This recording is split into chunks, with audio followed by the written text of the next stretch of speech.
Señores, el ejército ha instalado 2 bases que van a permanecer durante todo el periodo de lluvias en Chosica. Uno está en Chosica, la otra base está en Matucana. Eso es por un lado.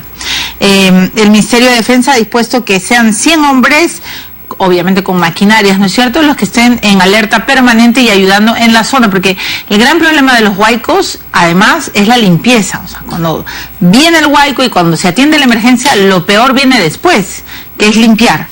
El Ministerio también ha dispuesto que el número de hombres y maquinarias se va a incrementar de acuerdo a la emergencia.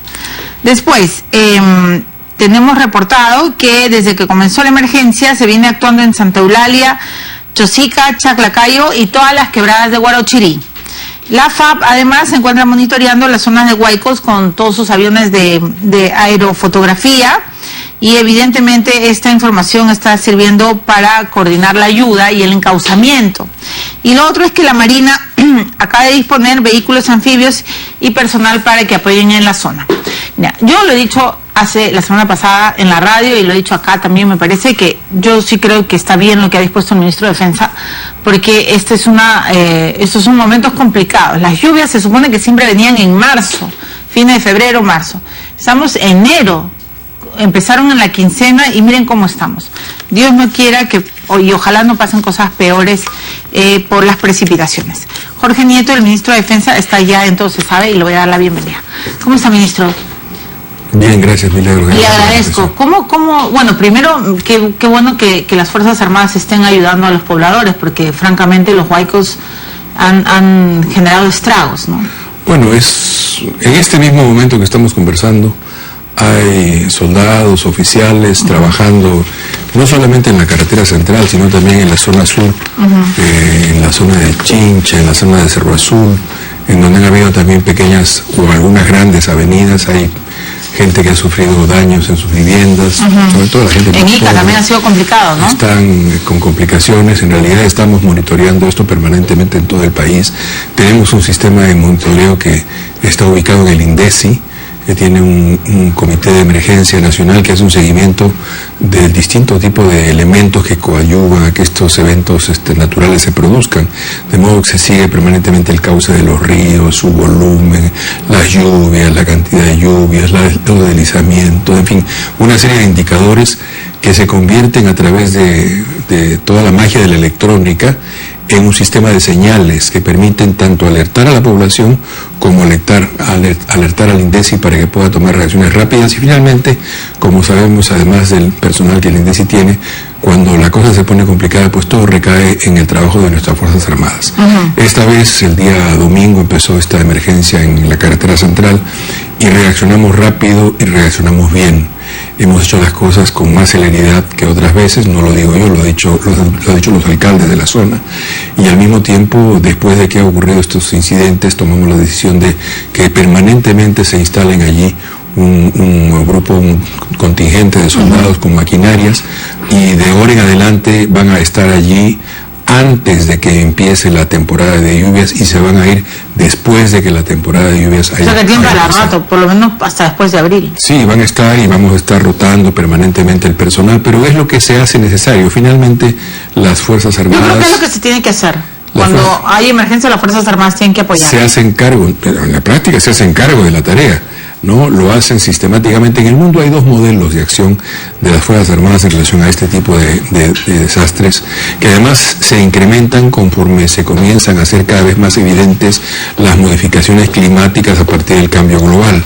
Entonces comienzan a haber huracanes más fuertes, lluvias más intensas, en fin, una serie de modificaciones que están siendo medidas por los organismos internacionales. Pero le decía que hay 2 modelos, Milagro. Uno es tener un protocolo de emergencia en donde en automático las Fuerzas Armadas saben ya que si la cosa ocurre en el norte y es incendio, o si ocurre en el sur y es inundación, o ocurre en el centro y es sismo, saben quién se debe mover, qué unidades, qué comandancias son las que deben activarse para en automático actuar, y al mismo tiempo activar con cierto tipo de elementos, características, instrumentos. Ese es un modelo.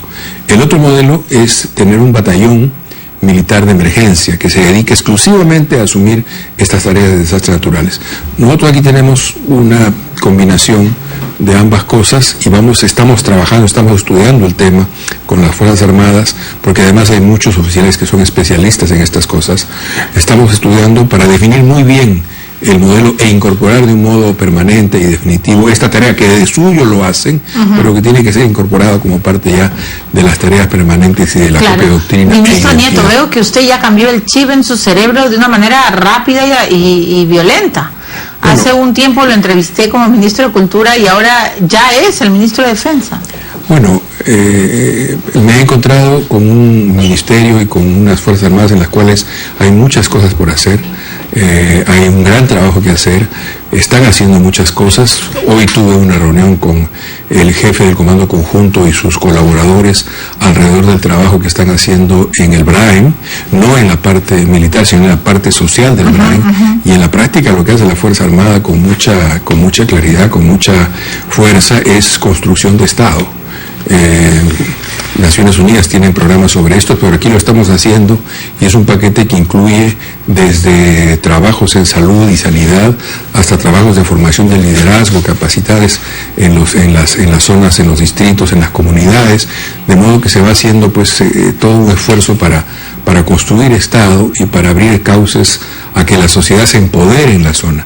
Escuchar estas palabras, empoderamiento de la sociedad, en boca de oficiales que están haciendo este trabajo es realmente alentador y creo que todos debemos saberlo porque se está trabajando con mucha intensidad. Me costó el cambio. Eso le quería preguntar, ¿le costó? Me costó el cambio porque digamos tenía ya muy visto, digamos, lo que tenía que hacer en el Ministerio de Cultura, y además tenía la colaboración de gente como tú, que me regaló un minuto para... Sí, ahora mi minuto de cultura ya se esfumó. Bueno, podemos hacer un minuto para la defensa, porque tenemos muchas, para las tareas de defensa civil que son tan importantes. Ya, pero no se pase, pues, ministro.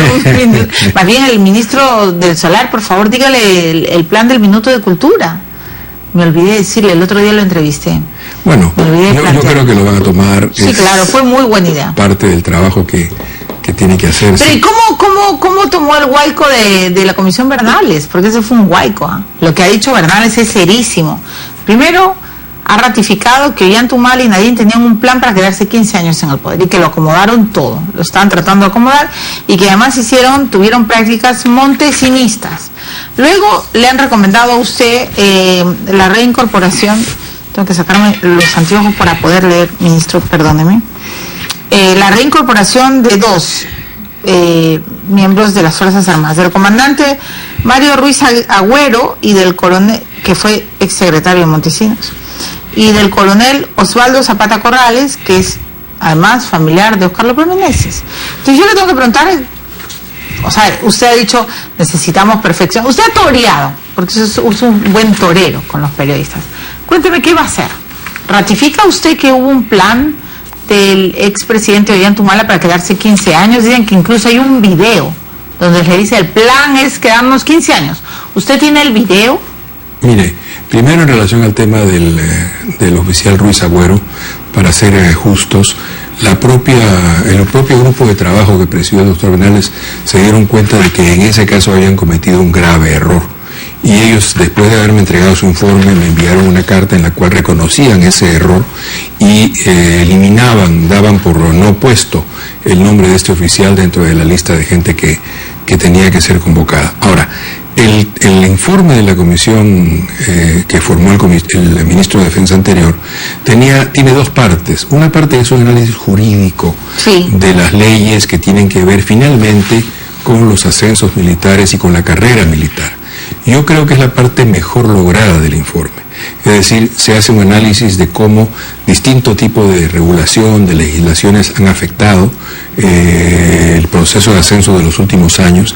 En verdad es un tema que empezó en el 2008, cuando se amplía de 35 a 38 años el tiempo de estancia de los militares en el ejército, en las Fuerzas Armadas, en la Marina, en la aviación, y luego en el periodo del expresidente Humala se amplía de 38 a 40 años y se establecen un conjunto de criterios para ver quiénes pueden y quiénes no pueden ascender, el tiempo de permanencia que necesitan para poder ser ascendidos.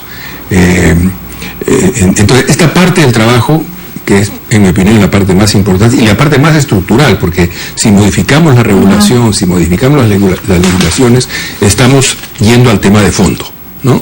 Esta parte del trabajo ha sido, digamos, también una idea que había en el Ministerio de Defensa.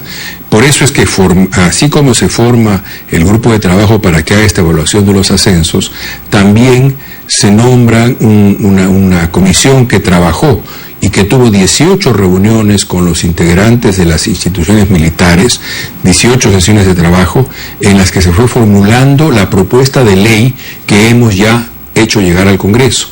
En esta propuesta de ley lo que se hace es corregir lo medular de los temas que encontró en el análisis jurídico el grupo de trabajo sobre Claro, ascensos. pero Bernales ha dicho de que hubo irregularidades con los ascensos, que se cambiaron, el del puesto 5 subió bajando al 2 y al 1. Sí, claro. Si no hubieran habido irregularidades, no se hubiera formado la comisión por parte del Ministerio de Defensa, de la gestión de Mariano González, y no hubiera sido parte del plan de gobierno de la candidatura de Pedro Pablo Kuczynski. Fue parte del plan de gobierno y la decisión del Ministerio de Defensa en la gestión anterior, inmediatamente anterior, se hizo cargo precisamente de este problema, haciendo dos cosas: nombrando el grupo de trabajo para que investigara con detalle qué es lo que había ocurrido, sí, y trabajando con las instituciones militares una propuesta de ley, que es la que finalmente hemos aprobado el miércoles pasado en el Consejo de Ministros y que ha sido entregada ya al Congreso para que sea materia de su trabajo, análisis y trabajo y finalmente resolución legislativas. Claro, pero el punto es, ¿usted está de acuerdo con todo lo que ha dicho la Comisión Bernales? Porque hay ex generales, bueno, generales en retiro, perdón, no se dice generales, que no están muy de acuerdo con las conclusiones. Bueno, el propio ex ministro de Defensa, el señor Cateriano, no está de acuerdo, ¿no es cierto? Yo te decía pero que la pregunta, ¿usted cómo? La parte más significativa es la parte jurídica. La otra parte es la historia de los casos. Sí. Y ahí ha habido una profusa discusión en la prensa sobre distintas situaciones, que el general tal, el José coronel Antonio tal, Galindo el Heredia, tal. el primo de Nadine, por ejemplo, ¿qué piensa de su ascenso? Mire, yo no quisiera pronunciarme sobre cada caso en particular y le voy a decir por qué. Ni siquiera en el caso del oficial Ruiz Agüero ni en el caso de todos los demás que usted ha mencionado. Por una razón muy sencilla, me parece muy enojoso que estemos discutiendo las vidas profesionales de militares que deben ser discutidas en sus instituciones, porque es gente que lleva en el ejército, en la marina o en la aviación más de 30 años, sobre todo cuando estamos hablando de ascensos a nivel de coronel o de generales, y ahí tienen en las instituciones todos los elementos para ser evaluados y para ser finalmente... Sí, pero yo entiendo su molestia, su enojo, ministro de Defensa, pero usted también comprenderá nuestra incomodidad, porque si un ex presidente que fue militar y que por lo que dice Bernales tenía un plan para quedarse e incluso acomodó las cosas para que su promoción, 4 de su promoción ascendieran, y además los de su hermano Antauro, o sea, uno se pone a pensar qué hizo con el ejército. Lo mismo que Montesinos, señor. Mire, Milagros, todas las cosas que se hayan hecho mal, sí, van a ser corregidas. Es mi compromiso como ministro de Defensa. Pero yo le estoy van a ser preguntando de manera corregidas. directa y sin anestesia. ¿Humala trató al ejército como Montesinos? Yo no lo sé, lo dice la Comisión Bernales. ¿Usted le cree a la Comisión Bernales en ese punto? La Comisión Bernales, y yo no he visto ningún elemento sustantivo. Dice, por ejemplo, este tema de que Humala quería quedarse 15 años. Sí. Si yo, Jorge Nieto Montesinos, tuviera una prueba sustantiva de eso, la pondría ante las autoridades judiciales, que es donde tiene que estar. Y tendría que incoarse un proceso que finalmente sancione las intenciones, porque digamos la realidad no ha sido así, las intenciones de atentar contra la vida democrática regular por parte de un presidente de la República. Creo que eso es lo que deberíamos hacer. Nosotros no somos jueces, hay un sistema judicial que debe hacer su trabajo. Si yo tuviera una prueba que me permitiera afirmar eso... ¿El video nunca lo vio? Se habla de un video. ¿Usted nunca lo ha visto? Jamás lo he visto. ¿Dónde está ese video? No tengo la menor idea. Quienes afirman que existe ese video, que lo saquen. Deberían sacarlo, deberían enviármelo. Si me lo enviaran, yo lo pondría ante el juez, para que el juez evalúe ante el Congreso, ante la comisión investigadora. Han estado en la comisión investigadora, debieron haber llevado el video. No, estoy de acuerdo, está bien. Es quien lo tenga que lo saque, ¿no es cierto? Pero absolutamente. Porque qué raro que haya desaparecido ese video. Y si hay temas que sancionar, que se sancionen con la mayor severidad. ¿Los ascensos de los compañeros de promoción de Humala fueron correctos o no? Mire, hay de todo. Hay ascensos que fueron correctos y hay ascensos que no fueron correctos. En la promoción de Humala, como en todas las promociones militares, hay magníficos oficiales que cumplen su trabajo a cabalidad. Uno de ellos, que ahora dirige una de las regiones militares, fue quien le entregó a la comisión, el grupo de trabajo, toda la documentación con la cual pudieron elaborar sus análisis jurídicos sobre el proceso de ascensos. ¿Por qué? ¿No existía esa información? Buena parte de la información se las puso por lo menos de los últimos procesos. ¿Pero que no existían los archivos? Sé que hay una parte que desapareció, es lo que dice el informe de la comisión. Es que Bernales acá me ha dicho que lo tuvieron que rehacer. ¿Cómo es posible? Una parte. ¿Pero cómo es posible? Muy mal. Pero ¿y en el ejército qué dicen? Ay, así fue, qué pena la vida. Yo por eso he pasado el informe a los inspectores del ejército, que son las instancias oficiales con las cuales yo cuento como ministro de Defensa para que me evacúen. ¿Pero le van a hacer caso? ¿Usted es civil? Bueno, yo le puedo asegurar que me están haciendo caso. Le puedo asegurar que me están haciendo caso. Tengo una responsabilidad que cumplir. Y ellos, además, los institutos militares, son muy respetuosos del orden constitucional. Yo creo que ya pasó aquella época en la cual ocurrían... Es que usted dice que son muy respetuosos del orden constitucional y no parece, porque si la propia comisión Bernales tuvo que reconstruir la información, es que desaparecieron documentos, señor. Bueno, por eso mismo... O sea, muy respetuosos no los veo. Por eso no podemos generalizar, Milagros. Así como en el mundo profesional de los sociólogos, los antropólogos, hay buenos, hay malos y hay regulares, lo mismo pasa en el ejército. Entonces, o en la Fuerza Aérea o en la Marina, lo mismo. Hay gente... Es que no ha pasado ni en la Marina ni en la Fuerza Aérea. Estoy hablando del ejército porque Bernales acá, lo he entrevistado, no sé si usted vio la entrevista, pero él aclaró además de que las grandes irregularidades han ocurrido en el ejército. La mayoría de irregularidades que la comisión, el grupo de trabajo menciona, están en el ejército, es verdad. Menciona algunas menores en la aviación y prácticamente una, creo, simbólica. Yo sé que usted es un hombre de izquierda y quizá le cuesta dar la respuesta de manera categórica, pero sin toreos y sin miramientos. Ollanta trató al ejército peruano como lo hizo Vladimiro Montesinos. De los elementos que tengo, no lo puedo afirmar. No lo puedo afirmar. De los elementos que tengo, no lo puedo afirmar. Ok, está bien. Y lo que pasó con su promoción, hubo irregularidades, pero eso no quiere decir que haya sido una práctica montesinista, o podemos colegir. Te pongo un ejemplo. Hay un oficial que salió número 1 de la escuela, ascendió como número 1 a teniente, como número 1 a capitán, como número 1 a mayor, y así hasta llegar a grado de general de división número 1. ¿Ese señor qué cosa es? Número 1. Es el número 1. Hay otros que fueron el 12, el 13, el 14, el 15, el 12, el 13 y de repente saltan al número 3 o al número 4. Evidentemente, o ha ocurrido una acción excepcional que mereció que le dieran una trafa, o ha ocurrido algo que es incorrecto. Bueno, eso tiene en su momento que ser corregido. Manuel Jesús Martín Gómez de la Torre Araníbar, ¿ascendió de manera regular? El general Gómez de la Torre, que ahora es el general encargado del BRAEM, sí, por el ejército, yo diría que es uno de los mejores oficiales que tiene el ejército peruano. ¿Él es el número 111? Fue uno toda su vida. Sí, eso es verdad. Entonces, y es de la promoción Humala. Entonces, ¿cómo hacemos en ese caso? Nada, tiene que seguir siendo uno. Bueno, es lo que digo. Entonces, ¿qué significa eso, Milagro? Que cuando uno es uno, que es uno. Que tenemos que analizar caso por caso. Sí. Manuel Roberto Rodríguez Luna Victoria. Es el general que dirige la segunda región militar y que ha sido durante toda su carrera también uno de los más destacados miembros de su promoción. ¿Cómo podemos juzgarlo por decir es de la promoción 84? No.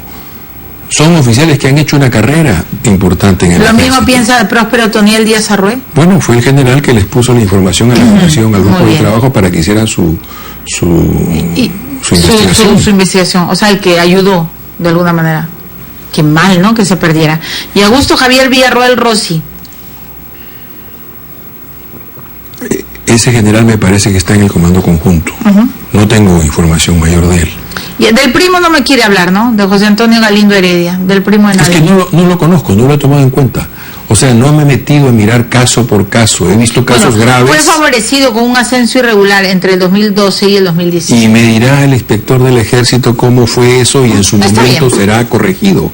Porque además las instituciones tienen formas de corrección. Muy bien. Entonces ahora hablemos